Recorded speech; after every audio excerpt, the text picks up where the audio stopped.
राधा स्वामी। राधा स्वामी दयाल की दया, राधा स्वामी सहाय, राधा स्वामी।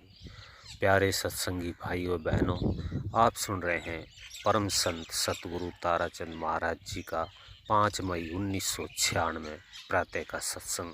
सो किस तरह से फरमाते हैं, सुनिए। सो आप लोग भी त्यागी बनो।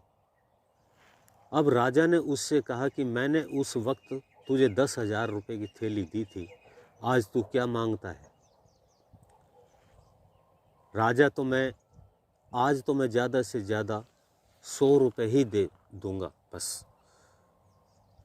मूर्ख 10,000 रुपये लेकर के चला, क्यों नहीं गया? भांड ने कहा कि तब तो त्याग का बट्टा लग जाता, मैं साधु के त्याग को बट्टा नहीं लगाना चाहता था। मैंने तो त्याग का स्वांग पूरा ही करके दिखाया है। सो मैं भी सतगुरु के आगे सिर झुका करके कहता हूँ कि दाता, मेरी मदद करते रहना, तेरी बताई हुई बातों को मैं बट्टा नहीं लगने दूंगा। बस मुझे और कोई भी भय नहीं है कि वह कराता जा रहा है, जो उसकी मर्जी होगी वही करवा लेगा। फिर मैं तो यही सोचता हूँ कि दाता, इस शरीर से कोई बुरा काम न हो जाए। सो तेरे वचनों को मैं रहूँगा तो तिर जाऊँगा। इसलिए सतगुरु के वचनों के किले के अंदर रहना सीखो, तिर जाओगे। उनकी बड़ी भारी दया थी।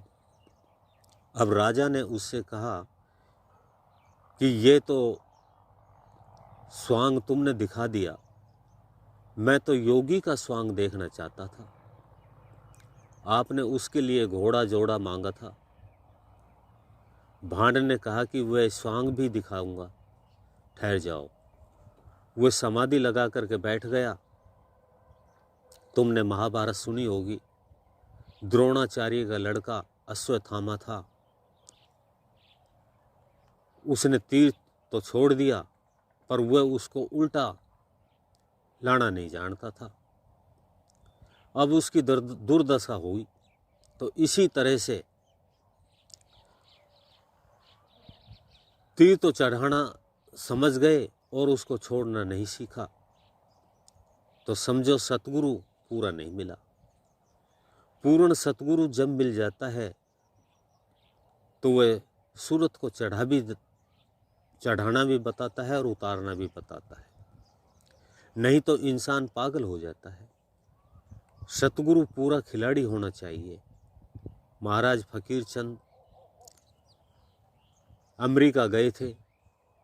उनको किसी ने कहा कि महाराज को बुला दो, उसकी सूरत चढ़ गई है, यह अब वापस नहीं आएगी। मेरे पास महाराज के साथियों का फोन आया, उन्होंने मेरे से बातें नहीं की।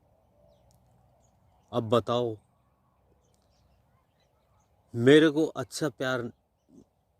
से अच्छा प्यार नहीं, पर फिर वही मानव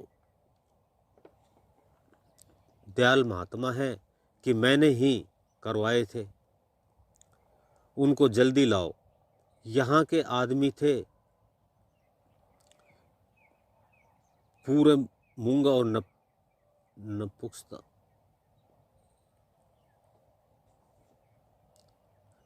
महाराज जी है नहीं।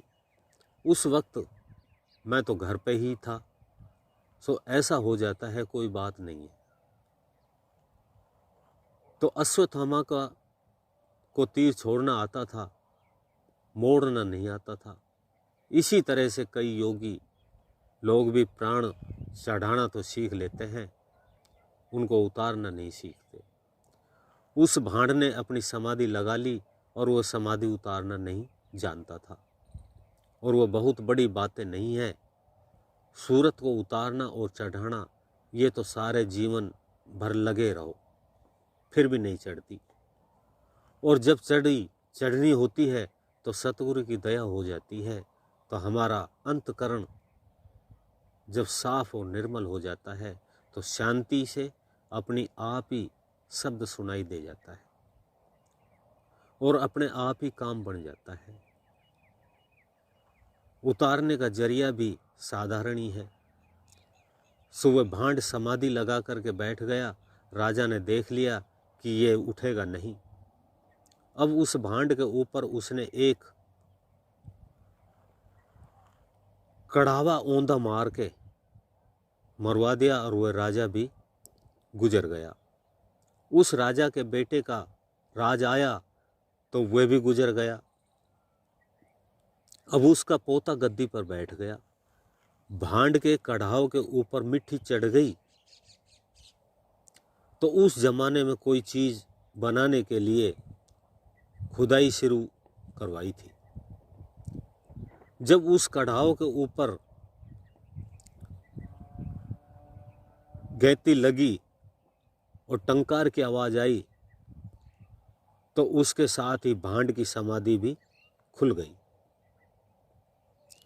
जब वह समाधि खुली तो राजा ने कहा कि उस कढ़ावे को हटाओ। उसका हटाते ही भांड ने कहा कि ला राजा घोड़ा और जोड़ा, ला राजा घोड़ा और जोड़ा। इसे ही कहते हैं कि जहाँ आशा वहीं बासा। इसलिए महात्मा कहते हैं कि सतगुरु पूरा खोज तेरे भले की कहूँ, तू पिछलों की टेक छोड़ तेरे भले की कहूँ। बहुत भोजन मत जीम तेरे भले की कहूँ, नींद भर सोवे मत तेरे भले की कहूँ। तू तान वचन मत मार तेरे भले की कहूँ, कटु वचन मत बोल तेरे भले की कहूँ। इसी तरह से बहुत ही लंबी चौड़ी बातें कही।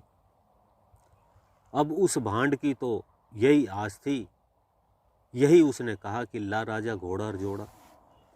उस राजा के पोते ने पूछा कि आप कौन हो? उसने कहा कि अब क्या आप भूल गए हो? मैं तो आपका भांड हूँ और आपने ये बातें कही थी कि एक योगी का स्वांग दिखाओ। राजा ने पूछा कि ये किस वक्त की बात है? भांड ने कहा फला राजा था। राजा ने कहा कि मैं तो अब उनका पोता हूँ। अब इतने दिन बीत गए थे, उसकी उम्र तो बढ़ गई। अभी आप सुन रहे थे परम संत ताराचंद महाराज जी का ये सत्संग। इससे आगे का भाग सुनने के लिए वीडियो को लाइक करें, चैनल को सब्सक्राइब करें, ज़्यादा से ज़्यादा शेयर करें। सभी सत्संगी भाई बहनों को मेरा हाथ जोड़ करके राधा स्वामी जी।